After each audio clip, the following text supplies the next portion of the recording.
Noong panahong siya'y hari, masiglang kanyang pagbati.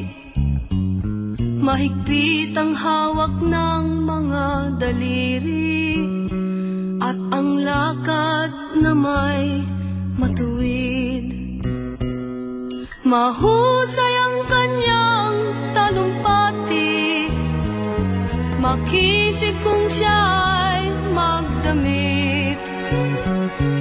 Malalim ang kanyang pag-iisip, at lahat ay sa kanya nakatitig. Ngunit ngayong siya'y pagod na, mahina na rin ang katawan.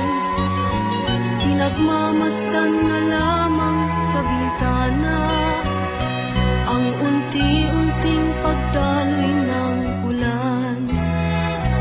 At ang unang tanong sa umaga, kung ano ang kanyang nagawa sa paglipas ng 90 taon, nang siya'y malakas at bata pa.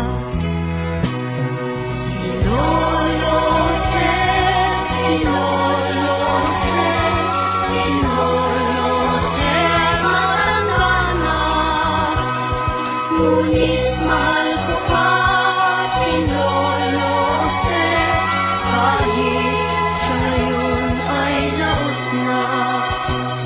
Sa piling ng mga alaala, lagi na lamang nag-iisa.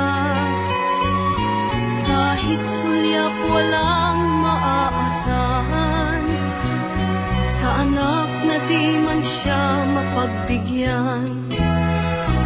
At ang unang tanong sa umaga, kung mayroon pa siyang magigisnan na liwanag sa nalalabing buhay.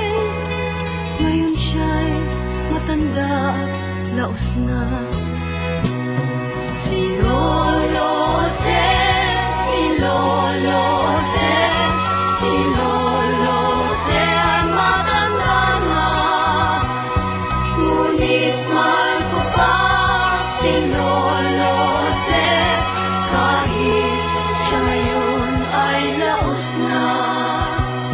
Sa dilim ng kanyang pag-aasam, maghapon na lang nakabantay. Kung kanyang matatanaw pa ang hiwaga, nang hindi malimot niyang nakaraan.